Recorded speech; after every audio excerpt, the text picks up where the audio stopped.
Aspas is considered one of the greatest players of all time.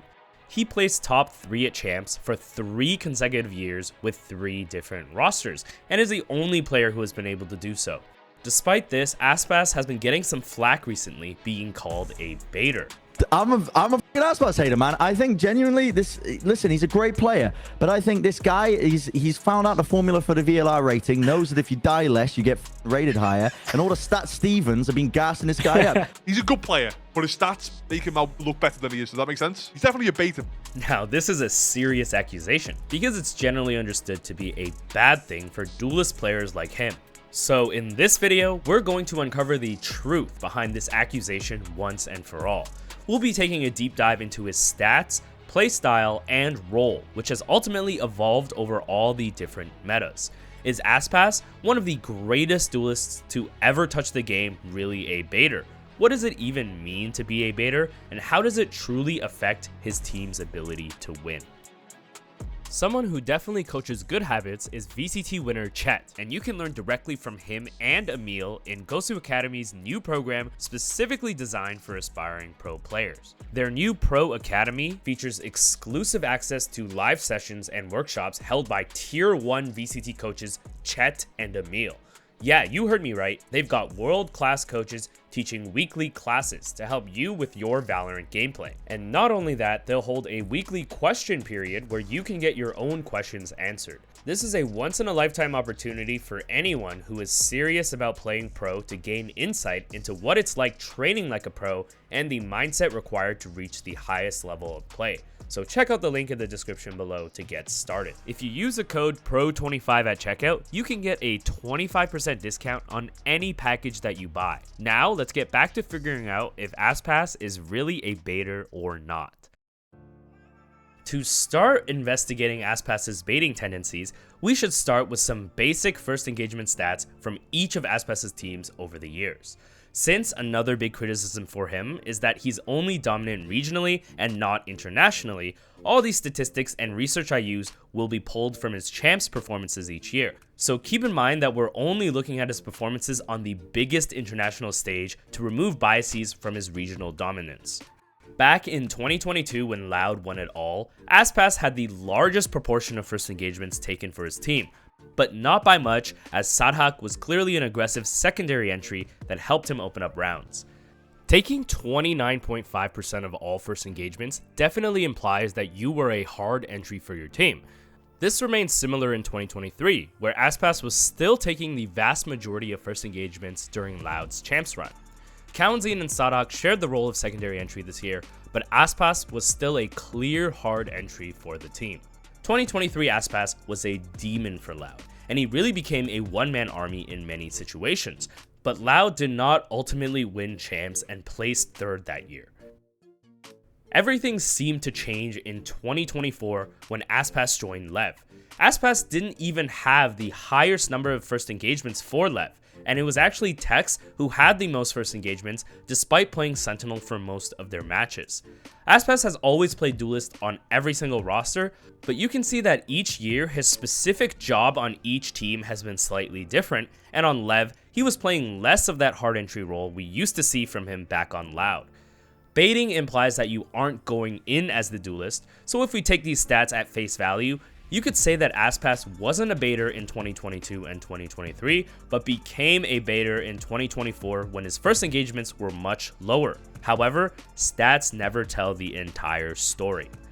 Let's take a closer look at his evolving playstyle over the years to understand what really happened. On Loud, Aspas would often be seen dashing straight out onto sites and hard entering for them. During this time, Loud would be comfortable running full set executes right off the rip, and this would support Aspas's hard entry routes. They try to bait them in though, almost over-aggressing on it, trying to encourage his hit to come in with several players on the site. However, Aspas might work towards Mark, but he's taking a little chip damage here. He's actually in the blender, but still standing. How? Gets a ping, they know. They know this is a B hit, and they have the stack, Doug. Oh, it's actually Aspas who goes aggressive! No way! Part of the reason why Aspas has more first engagements in the past is simply because of how the meta was back then. Instant rushes used to be way more popular, and stacking utility for a single duelist to rush in was much more effective. This is made most apparent when we look at how the average round time has changed over the years. You can see that the average round time has gone up a couple seconds each year, starting at around 77.6 seconds in 2022, and now getting to around 81.9 seconds in 2024. There are a couple reasons for this, like newer agents having better utility than before, people learning how to hold sights down better, and everyone getting smarter with how they use their utility. And since rounds are getting longer and longer, this might not always be set up for a duelist to go in first. Early on in competitive Valorant, we were used to seeing the best duelists always have the most first engagements by far, but as the game and meta evolved, this wasn't always the case for a team to be successful. Nowadays, pro teams have many different tactical goals throughout a round to fight for map control, and this is going to result in fewer and fewer scenarios where a duelist is just closing the gap straight from the barrier to the site. The evolution of the meta means that it's only natural for Aspas's first engagement numbers to have dropped slightly. But did his playstyle really change so drastically from Loud to Lev? When we look back at his time on Loud, we would already see them running setups where Aspas was put in lurky positions. In this match against EG, Aspas was only able to get 2 first bloods on attack, while Les got 4. If we take a closer look at this match, we can see that Aspas's main job in every default was to threaten that control of hookah. On pistol round, he solos control of hookah while his team takes control of long. He's got a sheriff, he doesn't care about util. I mean, he might not end up really being the difference maker. It may end up being people like Les and Aspas. In this position, Sadak calls for the TP back to Showers, but obviously Aspas has no easy way to connect with this play. You can see him start moving back towards A, but he's way too far to actually help with the entry.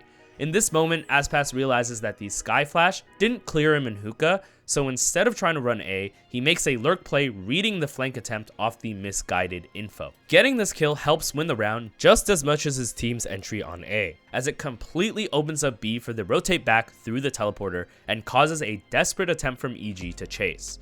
In the context of this round, Aspas was explicitly set up to play a lurky position by his IGL, and he never had a good opportunity to entry. Instead, he knew exactly how to use his own position and his team's pressure to make a round-winning play. During his defaulting in hookah, you can really see the details in Aspas's utility usage, which shows why he's so strong in these spots to begin with. Here's another round, Aspas is taking control of hookah again.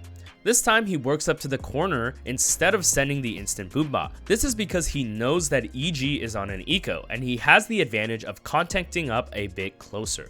He first sends the boombot to clear the left and then nades the right to clear behind the box. Now 99% of duelists in this position would just peek, and Calm thinks he's dodged all the utility. But Aspas is diligent and knows there's one blind spot left. He uses his satchel to peek the close corner, and Calm's shorty play is completely denied. Aspas was already thriving in these lurky positions long before his time on Lev, because even if he's playing a bit baity in these rounds, this was a consequence of the strategies that his IGL called and was simply the ideal way to play the map in this game. Sadak would have set him and the entire team up for failure if he just forced Aspas to rush in over and over by himself without a good tactical setup. And it's not because Aspas is bad at entering, it's because it's just not the right strategy to call. Overall, it's becoming more and more important for any duelist to be multifaceted and find impact from a variety of positions rather than only being good at rushing straight in. Even last year's most dominant hard entry players like Zekken or Kong Kong had many rounds and games where they were explicitly set up to play out more lurky positions for the benefit of their team. Now, let's take a closer look at Aspas's time on Lev and all the team factors that made him play more of a baity role. When we look at Lev's stats from champs in 2024, they had the slowest attack side out of all the top 4 teams. Lev's average attack round would take more than 5 seconds longer than EDG or Sentinels. This was also much slower than any roster Aspas had ever been a part of, with Lev's rounds taking nearly 8 seconds longer on average than Loud did in 2022. If you look at any match from Lev, you can see why this is the case. Lev were a particularly slower and more defaulty team on attack. The rounds often involved multiple plays for map control and a ton of rotating back and forth throughout the map. In this round on Lotus, they start by contacting up A. Campbell trap setup from Team Heretics. 4 players pretty much eyeing up the same spot, right? Once that control is secured, they join Tex in B main to threaten a hit. How does he know to use it then? Maybe the smoke timing from the attacker side? They use the utility timing to actually rotate through the door towards C, and this has got Heretics spinning back and forth in C link. Hold back the Flood. They're on the way though. And the Blender Sold would have out. waited them. Look at the HP being dwindled down now. If they'd carried on, it would have been near on death. Finally, they go back to B to close out the round, and Heretics are caught unprepared with less than 15 seconds on the clock. These types of rounds aren't the same as Aspas playing out a lurking position, but similarly, they aren't well-defined scenarios for Aspas to just jump in and entry. Any player in these skirmishes or rotations during their default could be the one to get a kill or die first.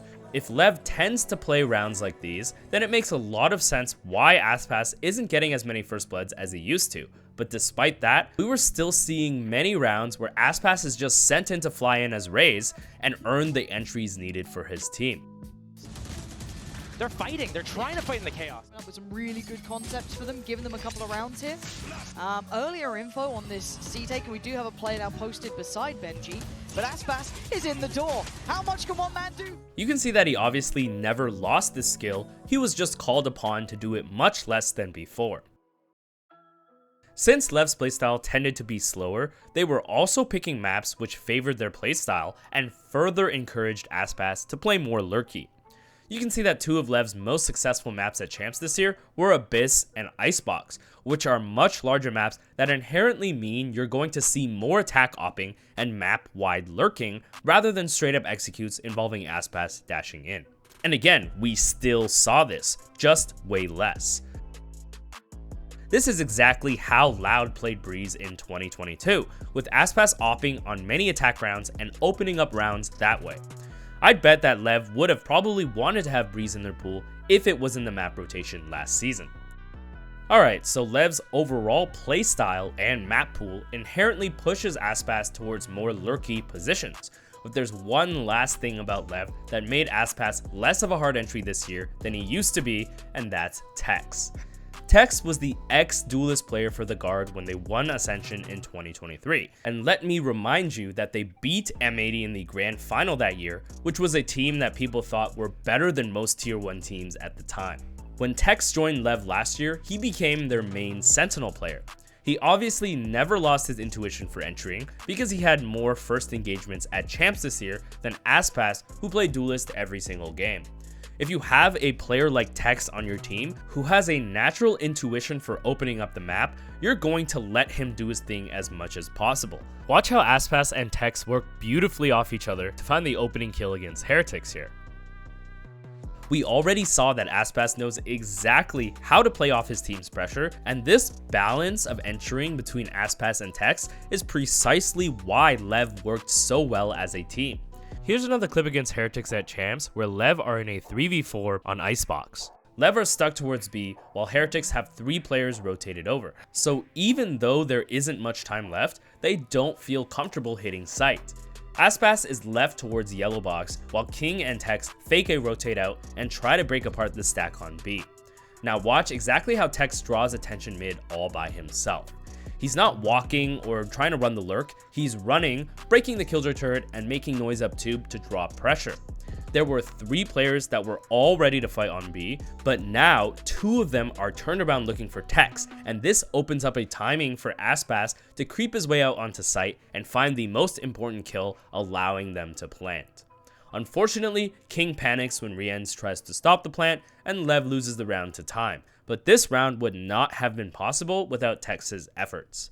So let's finally circle back on that original question after knowing what we know. Is Aspas truly a baiter? The data-backed answer is that he is a baiter, but he's also a hard entry at the same time. When Valorant was much faster paced, we saw him constantly rush in for Loud, but even then, Loud would still set him up in lurky spots or with an attack op for the sake of mixing up their strategies. When he joined Lev in 2024, he definitely played a much more baity and lurky playstyle. However, this is exactly what he needed to do to succeed in Lev's slower and default heavy system alongside another talented space creator like Tex. The truth is, his flexibility and styles is the exact reason why Aspas has been able to stay relevant as a top duelist for so long. He went from winning champs in 2022 on one of the fastest teams at the time to playing on one of the slowest teams in 2024, and he's still been able to maintain his high impact every single game.